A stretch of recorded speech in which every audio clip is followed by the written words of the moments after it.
Well, yes, welcome to this Academy of Ideas Economy Forum discussion of Brits fallen out of love with work. I'm Rob Lyons, and as well as being Science and Technology Director at the Academy of Ideas, I'm also the convener of the Economy Forum. When the economy was put into a deep freeze during the COVID lockdowns, with millions of people paid a furlough when they couldn't go to work, many people, including me, were very concerned that the end of furlough might reveal that thousands of businesses were no longer viable and unemployment would rise sharply. But in fact, pretty much the opposite has happened. Workers seem to be in short supply, and not just in the UK, but in many other countries as well. And those staff shortages have lasted beyond sort of the immediate aftermath of lockdowns. According to the ONS, between November 2022 and January 2023, there were over 1 million vacancies in the UK. So in addition to the famous productivity puzzle, we now apparently have a participation puzzle. The House of Lords Economy Select Committee argues that falls in labour supply can impact inflation, economic growth, and public finances. But why is this happening? Or is it really happening? Is this just a temporary blip? For example, inflation is over 10%, and incomes have fallen substantially in real terms over the past year or so. So how can it be that so many jobs go begging? Before I introduce our speaker, I just want to say that the Academy of Ideas has made it our mission to promote thought-provoking public debate with the motto free speech allowed, and with an emphasis on making audience members not just a panel of experts central to our style of discussion. If you'd like to chip in with the price of a pint or even a large round to support our work, please visit academyofideas.org.uk/support. And there you go. My colleague Mo Lovitz helpfully put that link into the chat as well. Right, on to our speaker. I'll introduce very briefly. Linda Murdoch is a researcher on wellbeing and the work ethic. She's also the former Director of Careers at the University of Glasgow. Linda will introduce this topic for about 10 minutes or so, and then it's over to you for your points and questions. So I'll unmute. Oh yes, no, so I'll pin Linda, and I think you're good to go. Okay, thanks, Rob. Good evening, everyone. Tonight, I really don't want to talk about jobs or the kind of quality of jobs or the structure of the labour market. What I really want to discuss and trying to get underneath is our subjective relationship with work. And I want to argue that our subjective relationship to work has changed, and the reasons for that are in relation to the long-term erosion of the work ethic. And when I'm talking about the work ethic, I mean the two strands, a work ethic that's got two strands, not just the kind of I work because I need money, but also the moral strand, the moral component of the work ethic. And this component has been somewhat ignored or somewhat neglected by the left, who seem to rely on the notion that people only work to get money to live so they can go and do other things. And I think this is erroneous. The second moral component is very, very important, because in the past, workers took pride in their work, even from the lowliest cleaner or people who did fairly lowly jobs upwards. There was a sense that you were putting in, and if you couldn't, that was a source of shame because you were not doing your bit. So this was the moral component in relationship to work, and I think it's the erosion of this that's causing these changes in our subjective relationship to work, and I think we can see those impacts going on day to day with all the discussion about why people seem to have an antipathy to work. Now, Talcott Parsons, writing about the sick role after World War II, was really clear about this social contract between the individual and society, because if you couldn't work because you were sick, you had to get permission from the doctor to be absent from work in return for a sick note. You didn't get the sick note just so that you could get money to pay your family, pay for yourself and your family while you were off sick. But that sick role was to save you from the shame of not being able to do your bit. It is this moral component of our relationship with work that has been eroded. It's a long-term estrangement from what we used to talk about our social product, regardless of the type of work we do, the money we make. And I think it's important for us to understand that, because until we understand that, we won't understand how important it is to put it back. I think there's some public recognition that our subjective relationship with work has changed, and you can really see that the way that, after the pandemic, we had this furlough scheme, which arguably went on far too long, but no one seemed too bothered about trying to force people to come back to work. And I think that was a sign of our shared recognition that work wasn't really doing for us what it used to.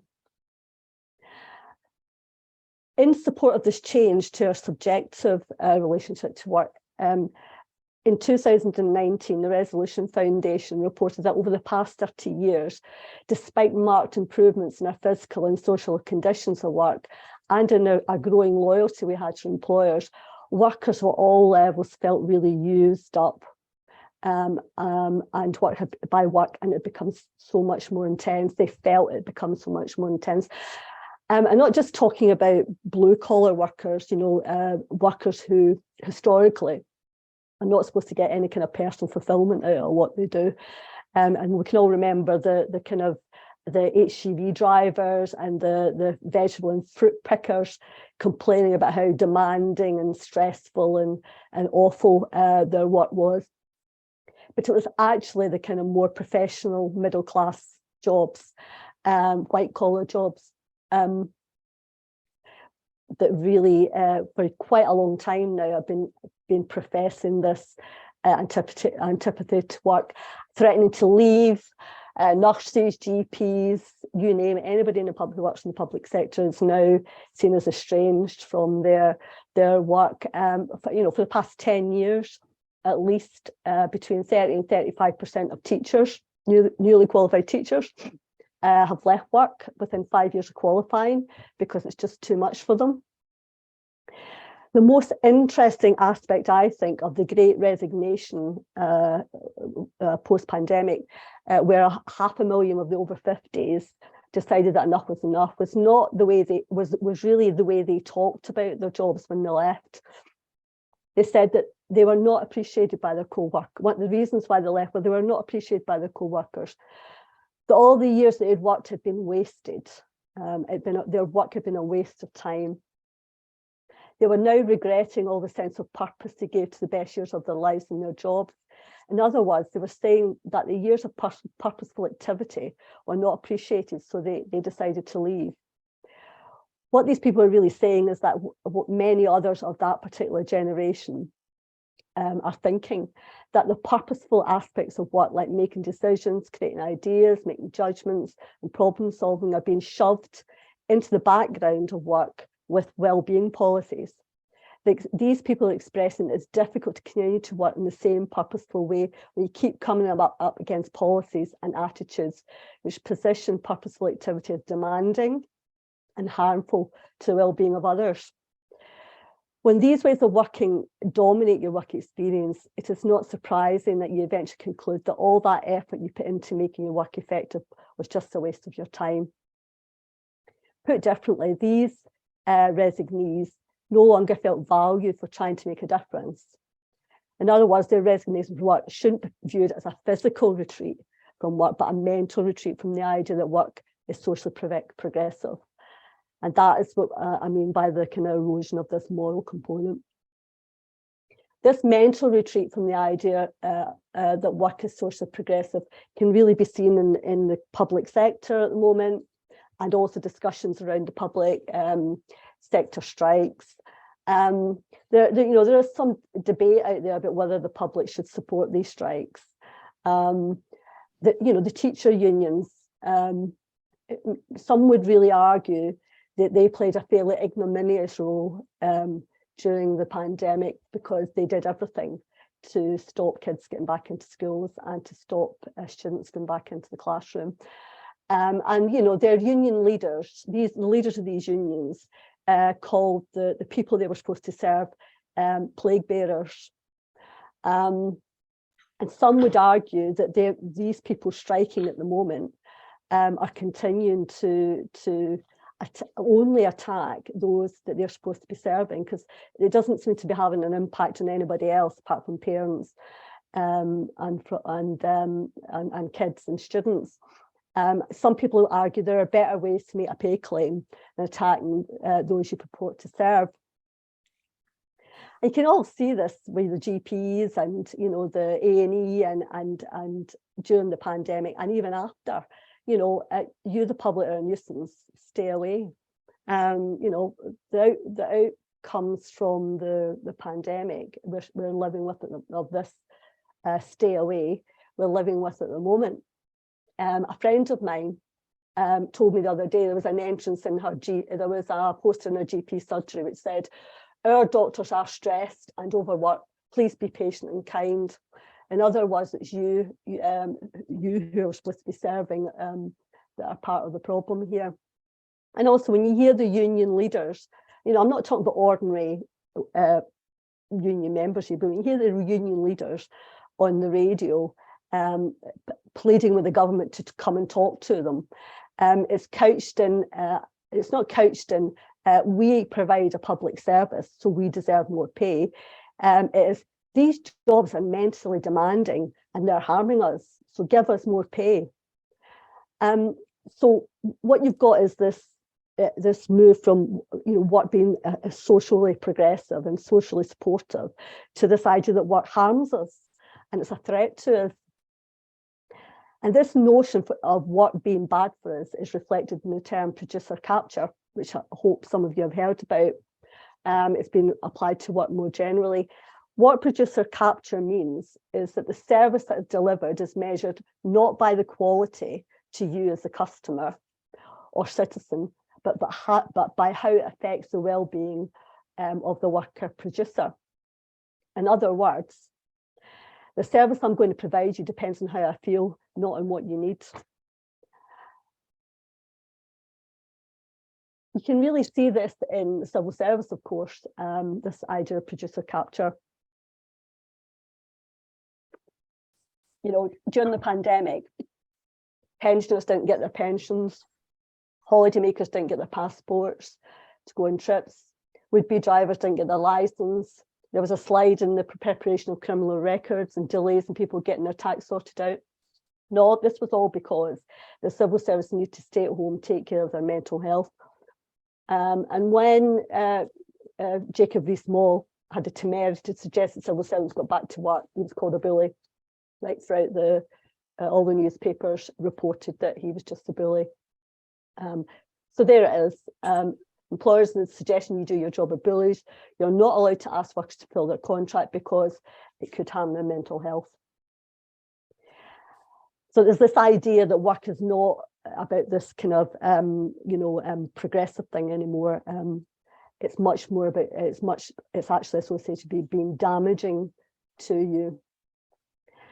Witness those today reports of people going back to work. I mean, there've been some reports of a trickle of people actually going back to work. They're already complaining of burnout from the commute and the office environment where anything could happen to them.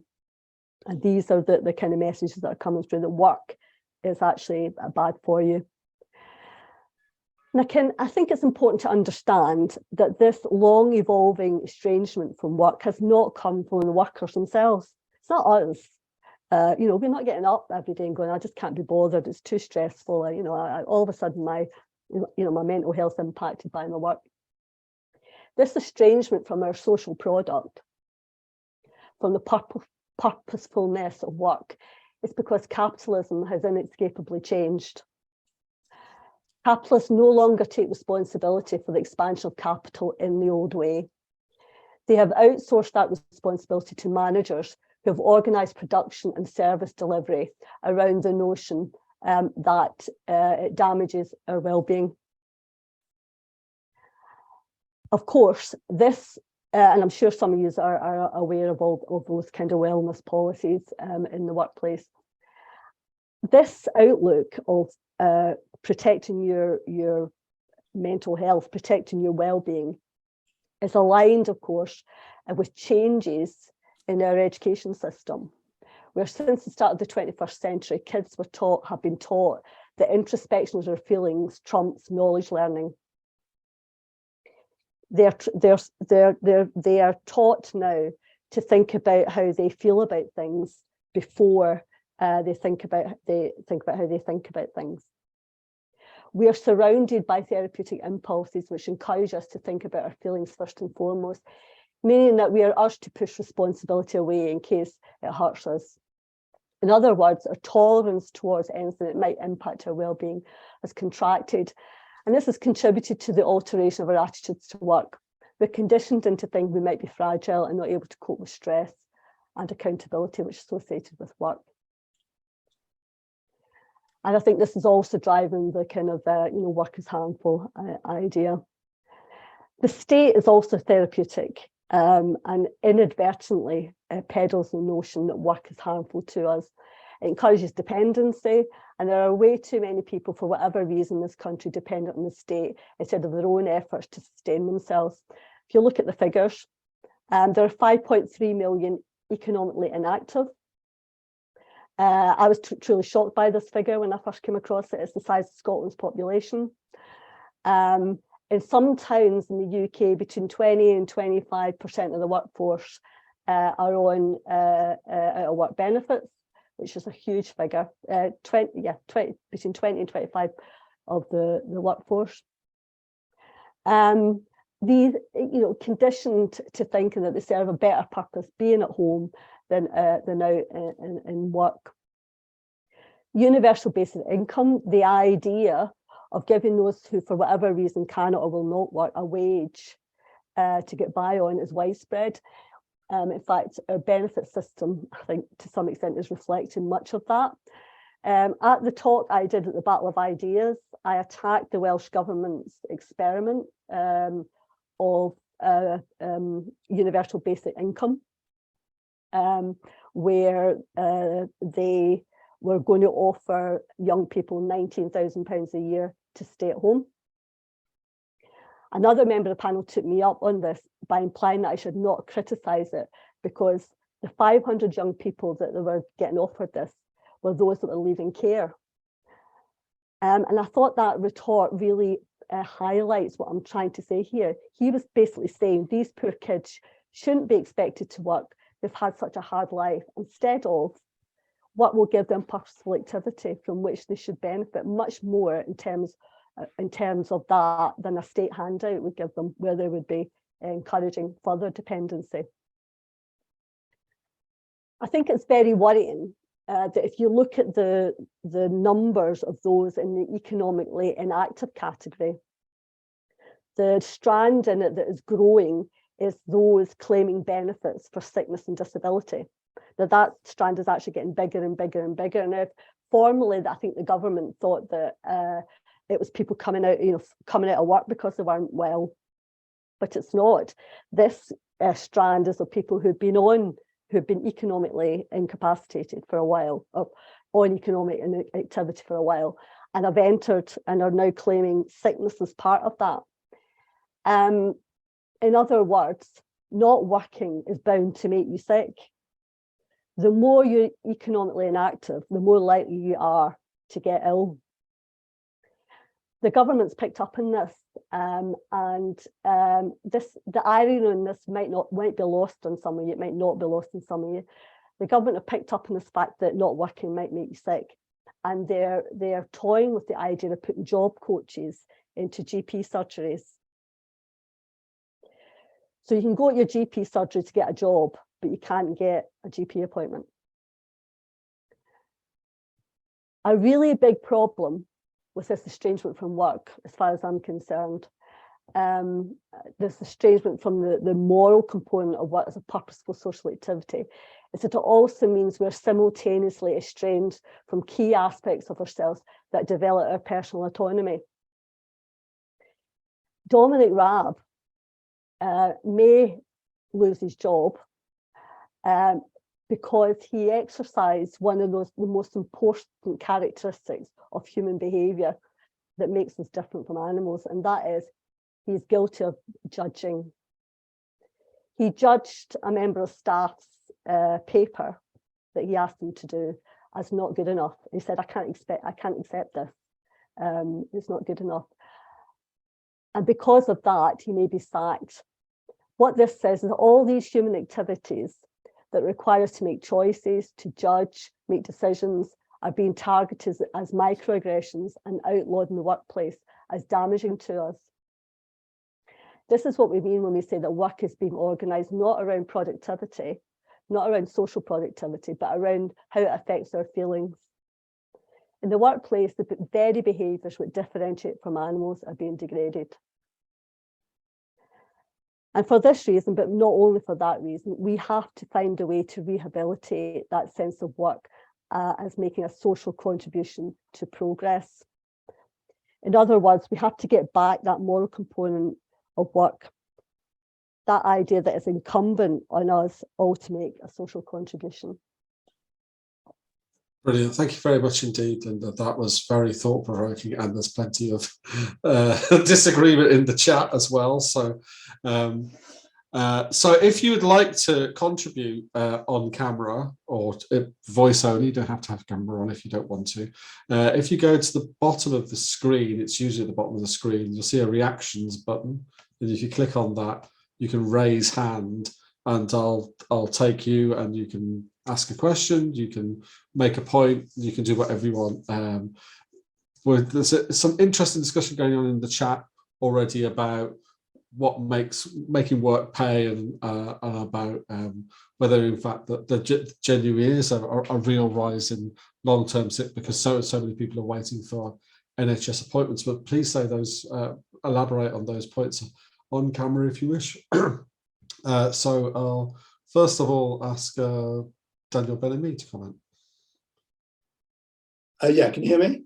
Mm-hmm. Yeah, I've just got a question, because I think I understood what Linda was arguing, and I agree with the thrust of it. In other words, that the work ethic has really weakened, and instead of that, we have a real lack of a sense of resilience among the workforce. But I'm not sure if what is being argued is that that explains labour shortages to a large extent, because as far as I can see from the stats, the economy is going back to the long-term trends, which are problematic trends, but going back towards long-term trends in terms of the labour market. Or is it affecting the people in work? So this kind of moral shift that Linda talks about, is it primarily about people in work, or is it an explanation for labour shortages, or is it both? Okay, that's great. John Holbrook. Linda, I thought your argument was very interesting, and I think you've definitely hit on something. But I noticed that you pushed the notion of well-being being pushed in the workplace as being one of the central reasons why this work ethic has waned, because it seems to me what you're doing there is, by elevating well-being, you're talking about the individual's rights to good health, mental health, and so on and so forth, rather than the collective objective which any enterprise or business ought to have, which is about providing a service. So I don't doubt for 1 minute that well-being is very important, is a very important way in which that work ethic, that if you like, that collective sense of endeavour has been challenged. But I think there's at least one other very important component which has brought about this weakening of the work ethic and the sense that people feel alienated from the workplace, and that is wokery, which you haven't actually mentioned at all. But surely that is a factor, because if there is a political narrative which is now being peddled in the workplace, which there undoubtedly is, whether it's with big capitalist enterprises or with public sector bodies, or indeed any of the professions, if, for example, from your workplace, you have to send out an email which requires as a signature that you support Black Lives Matter, or that you are committed to this is not just a wokery issue, there's general politics comes into this as well. If, for example, you have to say, we are committed to a carbon neutral future, you know, if you have to sort of mouth all of those political ideas and you don't believe in them, And if you're worried that if you challenge them, either in your private life or in the workplace, you might lose your job, then that creates a pretty alienating state of affairs, doesn't it? And isn't that perhaps another aspect to this debate, which we need to factor in? Okay, good. Right. Well, we're getting a broad range of ideas in here as well. So next was Parr and Mullen. Oh, sorry. Oh. Can you hear me? You can hear me, yeah? Yeah. Okay, thank you. Thanks, Linda. Very useful, very challenging the thoughts really to think about. I think, I mean, John's got a point. Workery definitely doesn't help, but the whole weakening of the work ethic, I think, goes back well before all. I mean, it's almost been a process, hasn't it, over the years in terms. So if you think about the whole discussion of work-life balance, I mean, that in itself kind of pushes you to think that work somehow is very separate from your life. So work has been kind of put on a pedestal as being a bit of a problem. And I remember in the 90s, there was quite a lot of discussion about work being toxic, and it was openly written about. So the way I kind of look at it is that it's over the years, it's slowly been becoming more and more, the notion that work is a problem. And clearly, if you look at education, there's a poll that recently came out where it said that 3/4, I think, quite a lot of the students were making the point that they all had a mental problem. And it's almost like as if everything that you do is made into sickness, illness. I'm not that surprised that work isn't prioritized or thought of, or the work ethic, and certainly the work sort of stuff that John was trying to do is made out. It's as a problem, and it's not part of life or the collective problems. I'm not particularly surprised that work ethic has weakened enormously. There was an article, and I'll end on this. There was an article that was written by Sarah O'Connor, the FT Labour person, who talked about, who separated out work from a job, that people actually, so if you speak to teachers and if you speak to doctors or nurses, often they will make the point that they actually like the work as in the purpose of what they are doing, but the job in that the environment they're working in terms of lack of resources or not good pay. So the idea of filling many forms as opposed to doing purposeful work kind of takes, she had a point really in terms of, work, people are horrible. Oh. I think that was coming for a while, unfortunately, due to that poor connection. I'll bring Linda back in to pick up on any of those points that you'd like to at this stage. But there's a few things going on in the chat. I don't know if you've noticed about the question of poor wages, meaning work doesn't pay, and in terms of this, the interesting question from Sarah about what would it take for people to fall back in love with work or to re-establish at least this work ethic? So anything you want to pick up on just now, you don't have to pick up on everything, or just anything that's grabbed you so far. Yes, on John's point about wokery, one of the key components of wokery is be kind. So the therapeutic is completely embedded in wokery.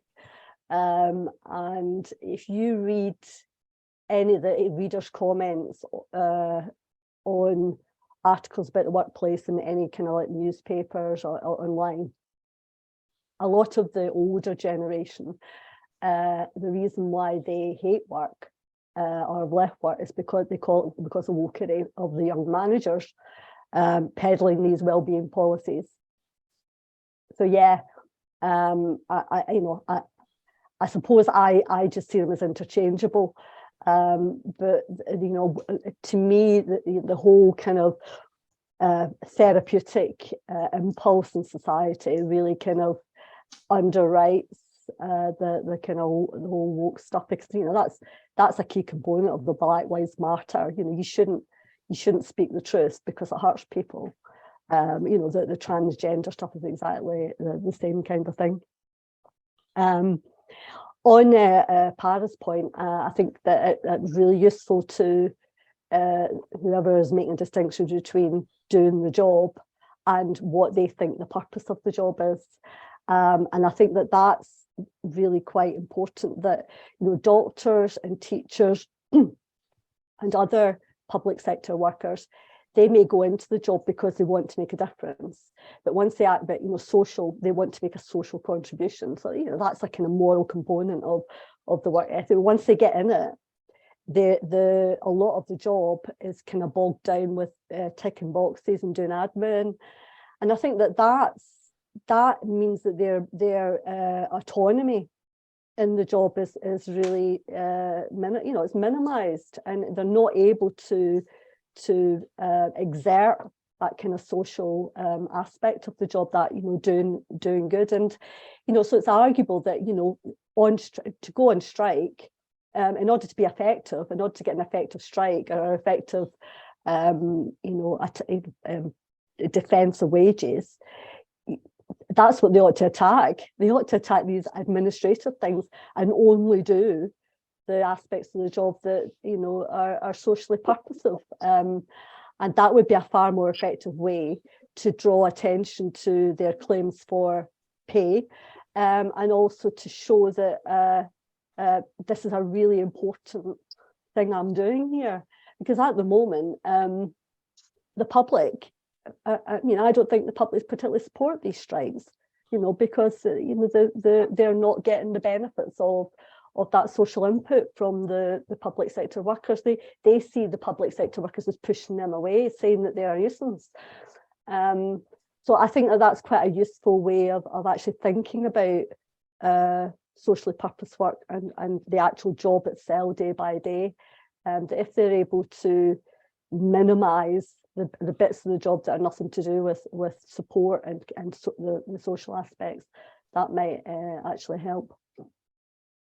Okay, I mean, you've just reminded me of a couple of things. One is a TV show called Getting On. I don't know if anybody else has watched it. It's about 10 or 15 years old now. It's Joe Brand and Joanna Scanlon working as nurses in a care ward or a hospital ward for older people. And then the new young gun sort of graduate manager comes in, and they're just the clash of sort of ideals about what work is about between those two.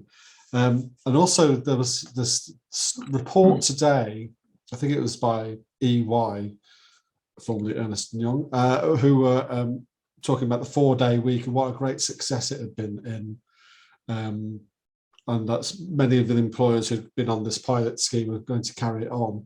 First of all, the company that they chose to on the BBC to talk about it was an environmental consultancy. So as far as I'm concerned, a bullshit job par excellence. And they've been able to somehow find a way of reducing from 5 days to 4 days with no loss of pay. But also the way that they'd done it was, well, we have shorter meetings and we've got rid of a lot of admin. So their working lives have just become more productive in the sense that they just get on with what's specifically related to the job and getting rid of a lot of the things that get in the way of the job, as Linda has described.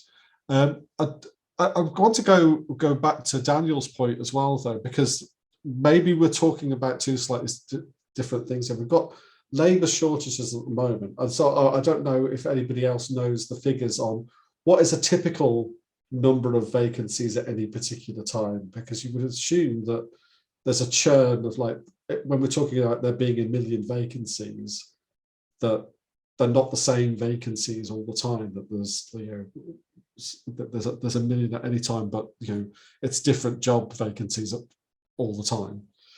And what would be a normal level? It would be 500,000 or 750,000 or whatever. So what's specific about now that's creating labour shortages, and is that just a blip, versus these longer term trends, which I think Linda's talking about very interestingly, about our attitudes to work more generally, and what that means, for example, about productivity. I mean, are we just going through the motions now?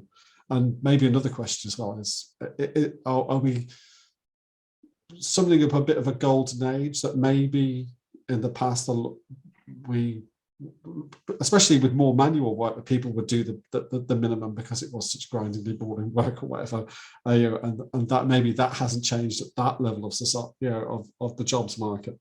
Anyway, Mo. Yeah, I've probably made this point to Linda before, so apologies for repeating myself a little bit, but I just wanted to come back to your point on that you made quite early on, that there's this sense that purposeful activity has been lost. And I appreciate what you're saying about, you know, the changing nature of capitalism and the fact that leadership has been outsourced to management, particularly HR, I would suggest. And then that does sort of have an impact on, certainly I know friends I speak to don't feel that they can have kind of purposeful comradeship in the workplace, because you know, they're frightened to say the wrong thing, or they're frightened to be ostracized in the workplace. There's definitely a sense that people are being much less relaxed about their place in the workplace, kind of socially, I suppose. But I suppose that I would suggest it's maybe combined with the fact that people are finding purposeful activity in other avenues of life. You know, somebody mentioned about the work-life balance, and I think that's particularly true with young people. I mean, I was struck by in America, there's an anti-work movement. The idea being, why should we be wage slaves? And this is a great way to bring down capitalism. And, you know, it was kind of gaining quite a currency in the sense that just working for the machine was perpetuating a harmful system, which I found was quite interesting. But also on the London Underground, there's an advert at the minute saying, it's got a young sort of trendy looking guy on the poster saying, I'm a barista, I'm a flyer, I'm a barman, I'm a cleaner, I'm all of these things. But I'm not all of these things, actually. I'm just a person, and I just do all these jobs to sustain my lifestyle. In other words, work's just a means for me to kind of find purposeful activity in another arena of life. So I just wondered, there's obviously a trend, isn't there? Is that part of the fact that work isn't as meaningful as it was? You know, the kind of, and that we have lost that sense of community. I mean, I'm maybe making a bit of a parody, but from working down the mines, which created communities and solidarity and a real sense of belonging, to kind of service industries where you're just stuck behind a computer and answering call center phone calls. There's lots of different sort of trends going on there, isn't there? In a sense, it almost feels like inevitable, Linda. So what's the kind of solution for imparting purposeful activity back into the meaning of work? Okay, great. Yeah, I mean, and I suppose in terms of the meaningfulness of work, the sending everybody home to work in their kitchen table doesn't really help with that regard in terms of a sense of workplace solidarity. I'll take Carlton Brick next, and then James Woodhouse. Do I have to? Hi there, can you hear me? Yeah. Hi. We're just following on from what Mo was saying. I think kind of it's important to distinguish between a job, what we do to make a living, earn money, and the work ethic. Because I think the work ethic isn't just simply about work. It's a much bigger organizing cultural principle than that. It's kind of, I was quite interested, so I went back and looked at why, or I was interested in why Christopher Lasch had not written a chapter in Culture of Narcissism on the degradation of work. He writes about the degradation of everything else, but it doesn't seem to be anything there on the degradation of work.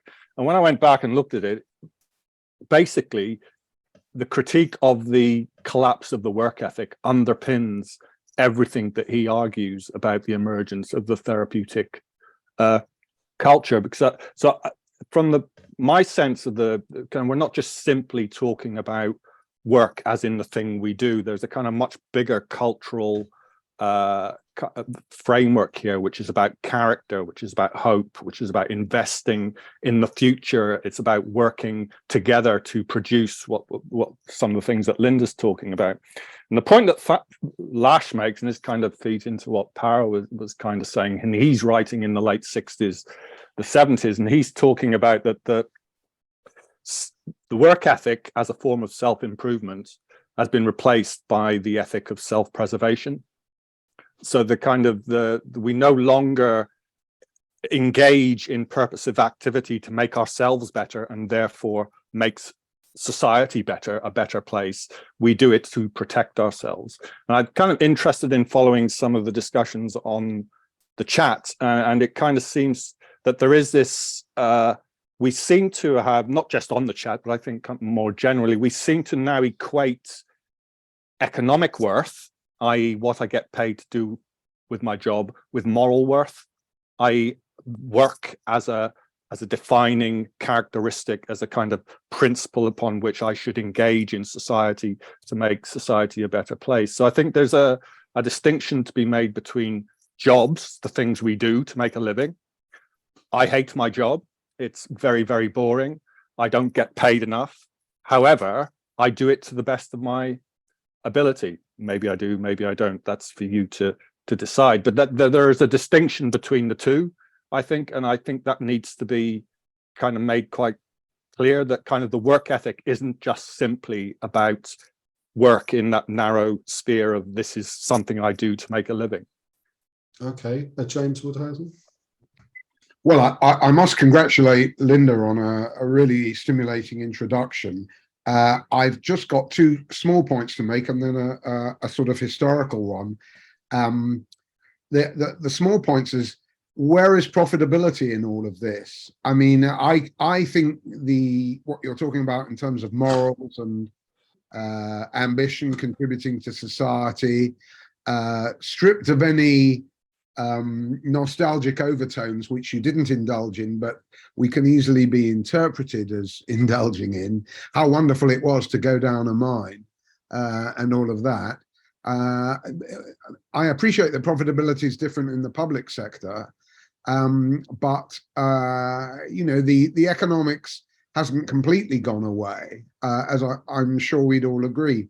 The second thing is, rather ironically, is you know, how much safer and easier getting back pain in a public sector service job is than going down a mine. It's an irony, isn't it, that the craze for wellness and all of that, which obviously has a strong mental dimension today, takes place at a time when, you know, to trip over a bit of bad wire management in the office is about the worst thing that's going to happen to you compared with a mining disaster. Yes, there's the back pain. Many of the old complaints have gone, but you don't hear much about back pain, Legionnaire's disease, and all of those, you know, things in the past.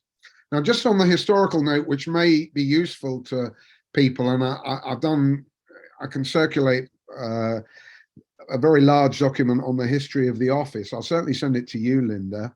And that's the discussion on presenteeism, which is very interesting, right? Because one of the striking things today is the ferocity with which working from home fans defend their position.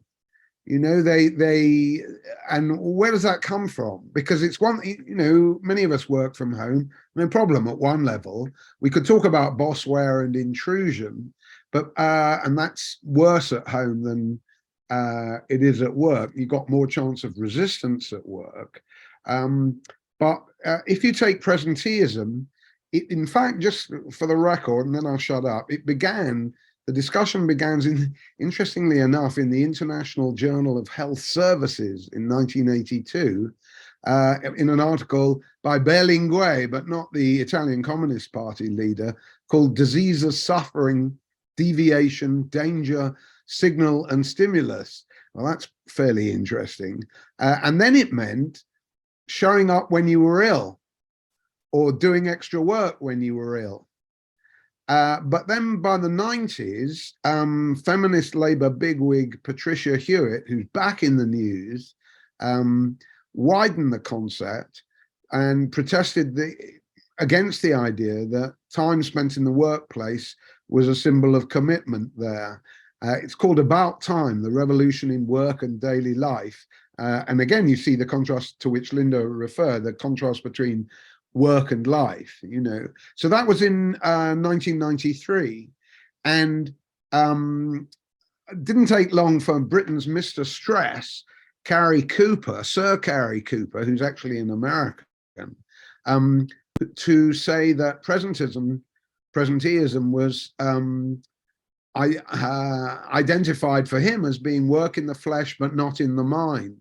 So that thing that, you know, Linda pointed to, when you're there but you're not really there, lack of psychological availability at work, he said. That was in Creating Healthy Work Organizations, 1994. That's nearly 30 years ago. Then the TUC took it up and, you know, said there was a long hours culture and culture of presenteeism across Europe. So it went, that was in 2006. And then by the time of the Olympics, interestingly enough, which isn't that different from the exercises that they want you to do at work. Now, by the way, Linda's note about, you know, GPs offering you work help is also complemented dialectically almost by employers, especially in America where there's health insurance, but now employers here more concerned with individual personal healthcare and intruding on that. But when the Olympics took place, TUC chief Brendan Barber said that it was an ideal opportunity for more employers to try out flexible working practices, and everybody could benefit from that, and it will be good for productivity and staff motivation. It had already proved so. Those things you don't hear much about now. So you know, what I'm saying is that I hope it's complementary to the thesis advanced, that there's a long history to this. It's always been accompanied by medical and psychobabble. The Labour and the TUC have kind of led it. And now, you know, insofar as there is discussion, everybody takes it as read that, you know, there's a whole lot of presenteeism going on. Having said that, there is a little bit of it going on. You know, when I was a boss of 35 people at Philips, you know, I got there first. Why? Because I wanted their respect in the morning. So I was there uncharacteristically nowadays at sort of 8 o'clock. So that was a bit of special presenteeism, if you like. I hope that's useful. I've got all the references and can send it on. The toxic bosses discussion, by the way, begins in the 90s as well. You know, so I think the end of the Cold War, not that it's directly related, but the post-89, you know, social evolution is very important in all of this, even if it has the usual prefaces like Berlinguer in the 80s. Okay, thanks. Phil Mullen.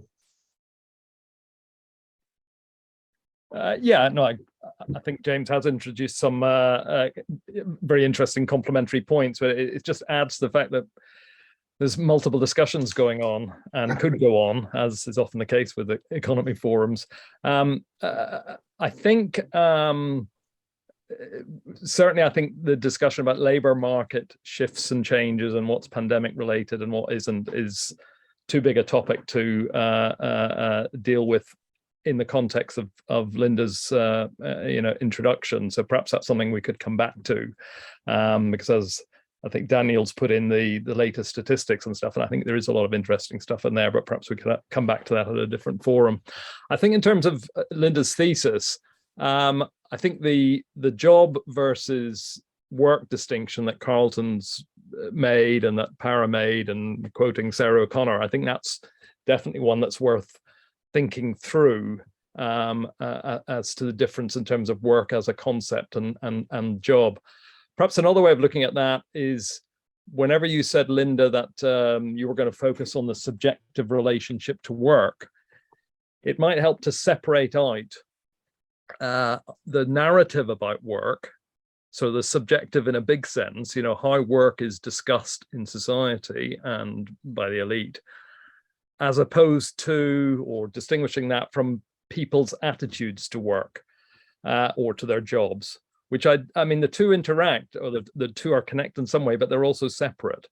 And I think that was, for example, answered John's point, which I think, John Holbrook's point, which I think is right, and that, what goes on within work, and it's not just wokery, but it goes back to the whole, as Para was saying, the whole sort of, human resource movement within work, which Linda knows well as well, the whole way in which work has become not about the thing you do, but about process and feelings and so on, but that aspect of work is something which is I say it goes back a long way, but I think the distinction between the two helps, I say, to explain John's point, because when you have an unattractive nature of work, that work is more about the box ticking and the regulations and the HR rules and what you can say and what you can't say, and therefore the anxieties which that creates and so on,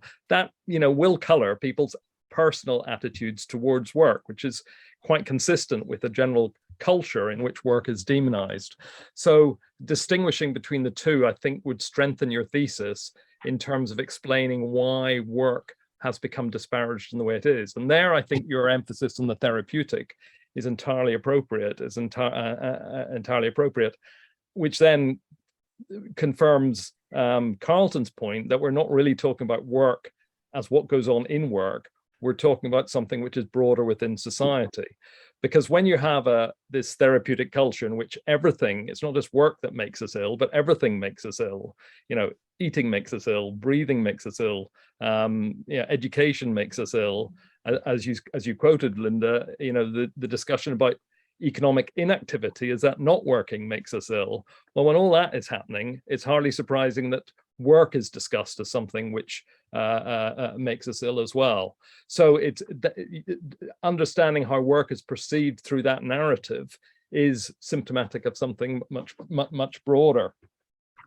I think if I could just cut around on I think one specific thing within this, the sort of pandemic triggered statistics, which is worth looking at, is and which is much more important, I think, than the early retirement trend, but is the amplification of people self-identifying as being sick.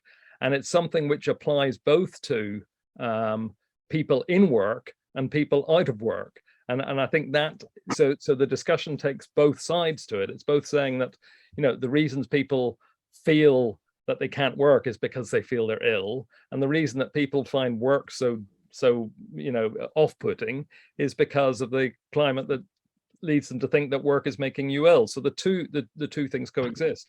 I mean, I looked at the figure, it's quite striking.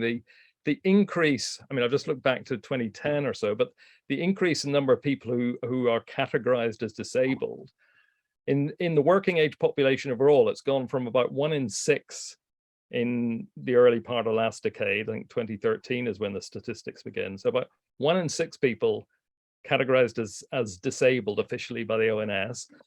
On the eve of the pandemic, that had gone up to just under 1 in 5. And now it's over 22%. So it's actually increasing and heading towards 1 in 4. So, and that's of 40 million or whatever of the working age population. And that applies, I say, both to people in work and to people out of work. In fact, it's mainly people in work who are being identified as disabled has increased much more over the last 10 years. And that's been amplified again by the pandemic. For people not in work, it was increasing slowly, the number of people not in work saying that they're disabled or being categorized in that way. And again, that was increasing slowly and then has jumped over the last 3 years. So it's an indication, if you look at that aspect of it, just the way in which people both, and there's lots of other ways of looking at this, there's self-reported illness, there's the reasons people give that they feel that work has caused their ill health and so on. An interesting generational distinction is if you look at what I find quite striking, there was a doubling in the number of people applying for disability benefits last year. And that's been a figure that's been fairly flat, but it's doubled last year. And in that, there's a generational distinction, is that older people mostly give the reason of physical problems as to why they seek to register as disabled. Whereas for people in their 20s, it's primarily mental reasons that are given, mental stress and anxiety and depression and so on. So quite an interesting generational distinction, which confirms one of Linda's points in terms of the impact of socialization on young people and the way they perceive life and therefore work within life. Just very last point, if I can, link to that disability side. I think there's another area that's worth, or one area that's worth looking at, which I know Linda's touched on in some of the work she's done before, is the way in which government benefits, and you may have mentioned this in your introduction, but the way in which government benefits actually reinforce this idea that work doesn't pay and isn't worth doing. Some of us who've a bit older will remember the discussion in the 1980s and the 90s about the number of people who went on to invalidity benefit, encouraged by the government, rather than going unemployed, rather than going on the unemployment figures. There's a bit of an element of that, I think, which is worth looking at today. The number of people on EPS, is it the Employment and Support Alliance, the number of people on personal independent payments, which is those are the two main forms of benefits for disabled people. The number of people that are sort of encouraged to get onto those has increased. The level of success when people apply for it has gone up, and so there is an element to which the government, as you say, has created a whole culture of benefits, both for in-work benefits and out-of-work benefits, which is helping this idea that, you know, work is unimportant in life. You know, you get your gainful income more from the state than you do get it from work. And so I think that idea of the sort of the broad expansion of state dependency is an element in reinforcing this. So it's not just an attitudinal thing, there's an institutional element to it too, or structural element. Thank you very much indeed. That was very, very useful. Linda, could I bring you back in at this stage? Because there's so much flying around at the moment. I just thought it would give you an opportunity to push back or, you know, comment on what's been said so far. Yeah, I mean, just very briefly. I mean, I just Daniel's point in the beginning that about, you know, people seem to be coming back to work. The old trends are reinserting themselves. I mean, I know in Phil's article in Spiked, he made this point. I've looked at the figures myself, and it's very, very, you know, there are lots of different discussions going on about whether people are coming back, whether they're not. And as far as I'm concerned, it doesn't matter whether they're coming back or not, because the whole degradation of work affects everybody, whether they're in work or out of work.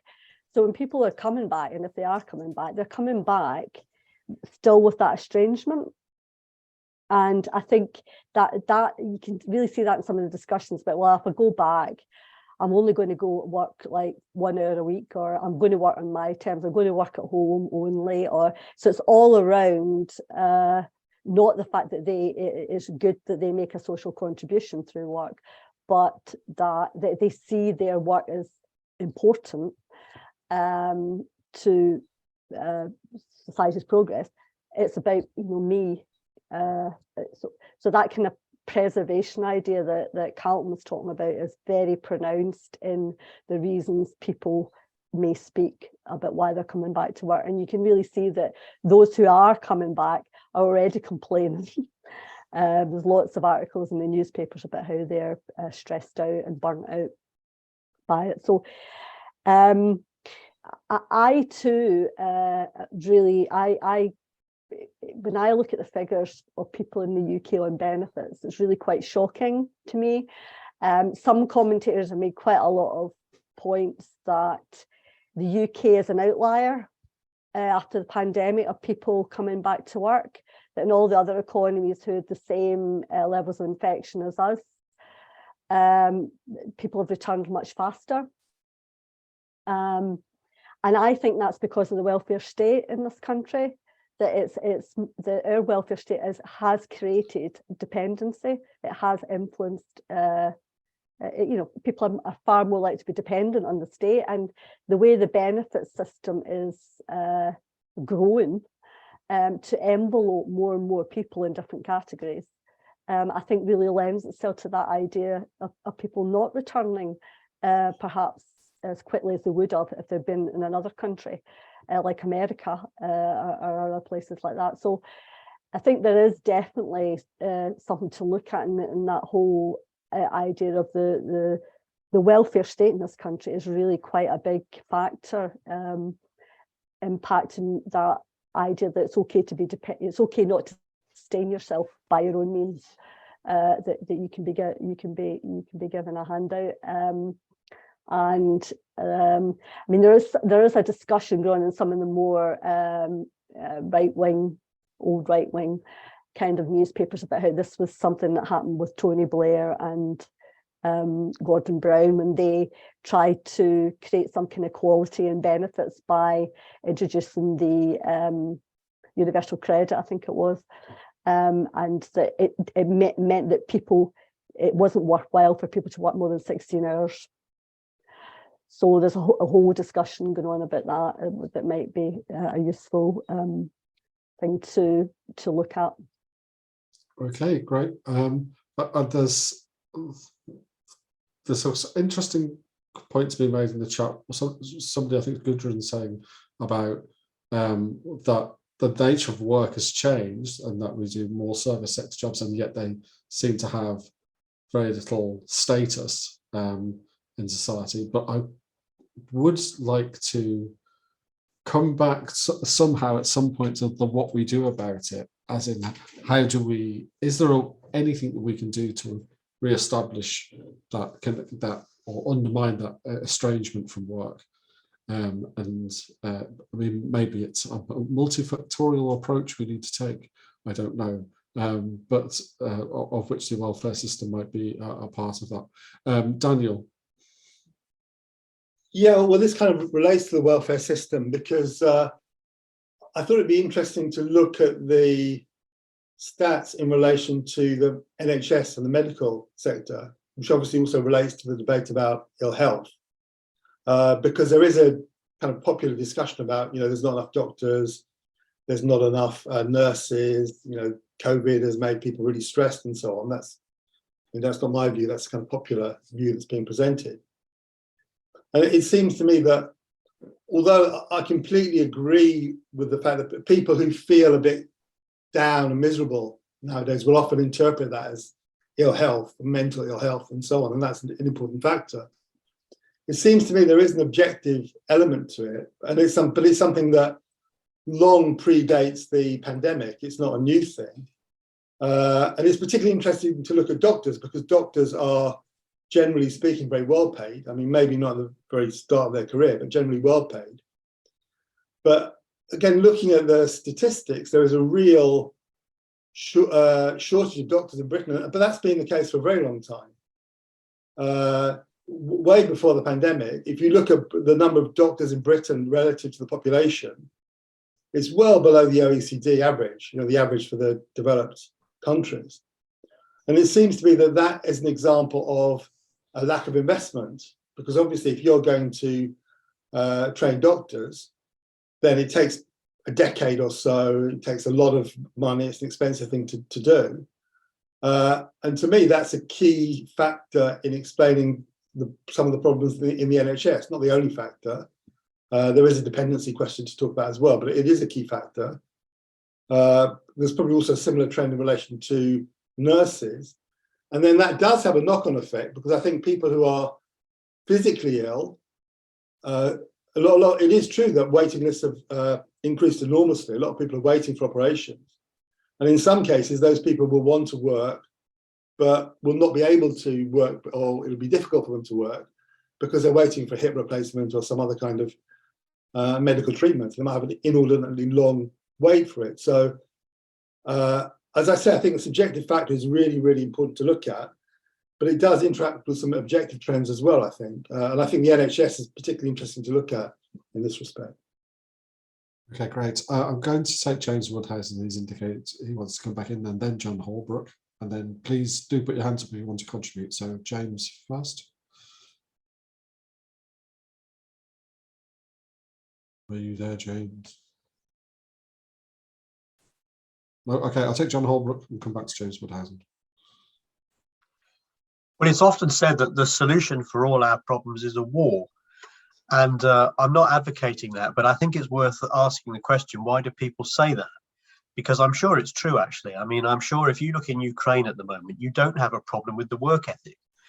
I'm sure you don't have people swinging the lead, or people whinging about how hard they're having to work, or people trying to avoid work. And there's a very simple reason for that, which is that the work they do is valued. Valued in the sense that the people in Ukraine know that the survival of their nation is on the line. And I think we can learn from that, because I think one of the problems that we do have in our society at the moment is that we don't value anything. It's almost like nothing really matters. And one of the solutions, it seems to me, to this, the work ethic problem that Linda's identified, is that we have to ensure that people are, first of all, doing meaningful jobs. And one of the problems at the moment is that so many people are doing bullshit jobs. You know, they're just shuffling bits of paper. They're sort of making sure that other people don't step out of line, and just generally just trying to make themselves look busy, whereas actually they're hampering any sort of meaningful endeavor. And then when you do have people who are doing jobs or roles which are meaningful, they are also hampered because of all these other narratives that are going on, as we've talked about, you know, particularly well-being and wokery and political correctness and this, that, and the other. So I just think fundamentally the problem here is that we've lost sense of the need for a collective endeavor. We've lost sight of the fact that work is actually what makes our society tick. It's what makes it worthwhile. And you know, people shouldn't look upon work as a handicap. People should look upon work as their contribution to society. And it's fundamentally the loss of that entire ethos which has undermined the workplace and corroded the work ethic that Linda has spoken of. Mm-hmm. Okay, any other people who want to come in? James, did you want to come in? No. If I may. Yes, please. I hesitate to bring in two more tangents, but that's the nature of culture, really.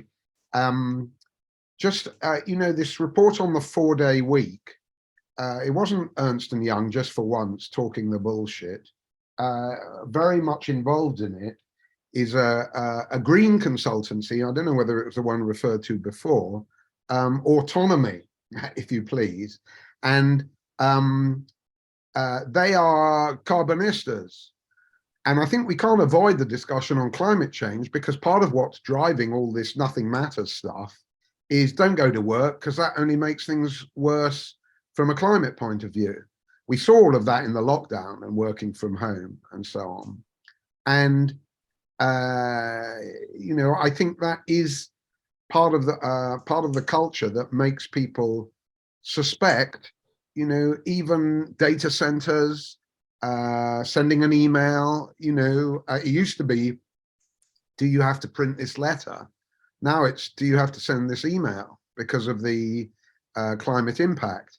So I think, Linda, I'm sorry to add to your workload, but I think the climate discussion is kind of in there, you know, in the general sense of estrangement, anomie, energy use in buildings and all of that. And the second thing that obviously we can't completely avoid I don't believe it's a digression, is the gender discussion, because work itself is regarded, and this is what Dominic Raab is all about, as a kind of masculine enterprise. You know, if you say that was terrible, that's something that women don't say. You know, only the Dominic Raabs of this world are supposed to say that. And therefore, you know, nurturing, motherhood, childcare and so on, that's exonerated. But sort of kicking ass in the workplace, leave aside blue collar jobs, you know, is kind of regarded with particular disdain. That's what toxic, you know, toxic bosses. Actually, I'm told, and the women here can confirm, if you're a woman, the worst kind of boss is a woman. But nevertheless, the general toxic bosses are men. And just to connect the two themes, looking at the Autonomy website, and obviously that and even the involvement of our old friends, the CIPD, in the survey, you never learn what the survey, who the sample was. It's all self-reported. Don't know what the questionnaires were, and all the rest of it, whether people were telling the truth. But I noticed in the Autonomy website, it's all got up by some you know, UBI people, Nick Skrinchek or whoever it was, you know, the fully automated everything and all of that kind of tradition. But Autonomy itself favors feminist energy systems. That's an interesting idea. So they're trying to connect up, you know, the special plight of women at work, the energy use at work and going to work, and their general hostility to work and their sympathy for UBI. So it's always worth doing a bit of forensic research to know where these people are coming from. Mm-hmm. The other thing I was going to say earlier was about back in the 1990s, I worked in the timber yard, and every so often a man in a very bright yellow jacket, who I think was called an operational auditor, came in and checked all our paperwork. And in the process of doing the paperwork one day, he cut his finger on a staple, and he wrote it up in the accident book, the otherwise empty accident book, to much sort of satirical comment from everybody else around him. But I imagine that is just like what workplaces are like today, from the sound of it. I do want to see what lots of people haven't spoken so far. Just anybody got an opinion on what you could do about this that might give us a sense of, apart from starting World War III, I'll give John Holbrook the credit on that one, possibly not the most practical solution, but what could we do about it that would make work more meaningful again in a practical sense? Carlton Brook. Sorry, I've spoken before, but I'll speak again. In danger of sounding a bit like James, kind of nothing wrong with sounding like James at all, but I'm going to talk about kind of micromanagement, and the kind, which seems to be the dominant expression of kind of the workplace manager employee relationship, which is that everything is micromanaged to the nth degree. And it seems to me that that kind of touches upon some of the things that Daniel was talking about in terms of the NHS, but a kind of my experience as an academic, which is supposed to be a job that I have a certain amount of freedom to take my own initiative and develop ideas and modules, but even to the extent that those jobs that are seen as being having meaningful content and kind of freedom have become ultimately kind of micromanaged. So maybe the kind of, I think Linda touched on this in some of the things that she was raising, is the kind of and to kind of borrow from James, the kind of autonomy in the workplace, a kind of an attempt to try and establish at least some semblance that the individual worker, individual employee has responsibility for what they do. You can certainly see that in spheres that I work in, education and the public sector more generally, where there seems to be a climate where workers are not allowed that responsibility, that everything is micromanaged, everything has become instrumentalized, everything has become a tick box exercise that's kind of that. And I think kind of a lot of this is perhaps the objective factor that Daniel is touching upon is a symptom of that, is a symptom of that kind of instrumentalized nature of work. So in Scotland, there is a very much there's been a protracted, long-term protracted problem of recruitment in and out of the NHS, particularly nurses. Nurses join, then they leave. And I teach nurses as part of the program where at the university I'm at. And I kind of think a lot of it is to do with the fact that they enter a job thinking they're going to help people, and they get swamped by these kind of management speak, technical form-filling exercises, even at the level of being a nurse, which you now need a degree to go into, which, it's kind of, so there is this very real, almost Kafkaesque net that kind of binds us and kind of swallows us up in our work. And I kind of think a lot of our dissatisfaction at work is a consequence of that. But the only way that we are allowed to express it is through the framework of well-being. So it's kind of the only legitimate response to this constraining of our kind of autonomy and our ability to judge and be responsible workers is that our only recourse to it is to become sick or to kind of present our well-being as somehow being threatened by the work climate. So I think how we untangle that, I don't really know, but I think there is a case to be made that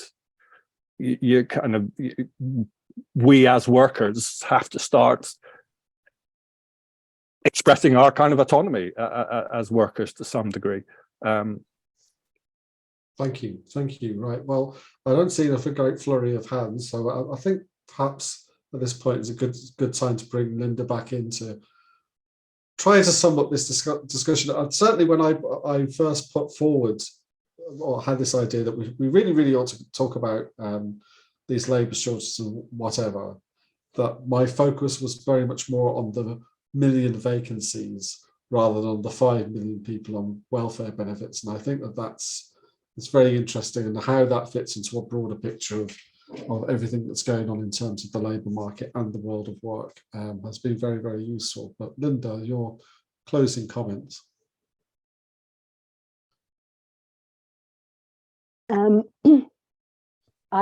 This is actually quite a really hard discussion, and I thought a lot of the points that were made are really good, and I've written them down and I've researched them a bit more. I mean, I really agree with what Carlton was saying, and him and I have discussed this about asserting your autonomy in the workplace. And there are some people who have said that's what these public sector would-be strikers ought to do, instead of going and strike and hurting the people who they're supposed to serve. It would be far more effective for them to say, right, I'm not going to do that aspect, I'm going to do this aspect, I'm going to stop ticking boxes. And I know in the chat it says we would get sacked for that. Well, I'm afraid in order to begin to change things, these things are going to happen. We're going to have to stand up, but some of the adults in the room are going to have to stand up and make a stand on this stuff, because if we can't encourage people to make a social contribution to society, because that's what we're talking about here, then we're in really deep trouble, because it means that if people can't see their place in the world as supporting the rest of the world or supporting the rest of society, and have a moral obligation to do that, I think that's very, very, very problematic for a whole load of things. And you can really see that in the young. Phil made the point that the numbers of people who are calling sick in the over 50s, it's because of their back and their bones and musculoskeletal reasons. But in the young, it's overwhelmingly, I can't handle this, I'm not up to this. my mental health is impacted, and that's extremely frightening. Added to that, you've got this, they have no idea that it's important for them to make a social contribution. You know, I'm always inclined to say we should make work obligatory. You know, we should say to people, you have to work, you know, because your contribution is important. I mean, I know that I'm not saying that we should put them into bullshit jobs and stuff like that, but we maybe ought to begin to think about making work something that people feel more obliged to do. Now, I know in the chat people are calling me conservative and so on and so forth. I don't really care. I think I think it's important that we try and you know, think of ways that we can get people to understand the importance of their contribution to making society, because it is work, as James Woodhousen says, that makes society. And we need to be able to see our contribution to that and value our contribution to that. So, you know, I'm kind of much more in favour of this kind of like, let's get some ideas about how we can get young people in particular to feel that they should get into the workplace and they should make a contribution. I don't know how we do that. I'm not trying to say we should have a form of conscription or something like that, but you know, it might be policies like that we have to think about endorsing. So yeah, apart from that, I don't really have anything else to say, but thank you. From World War III to conscription, thank you very much, ladies and gentlemen. Now it's time for the always unsatisfactory round of applause for our speaker on Zoom, but let's give it a go anyway.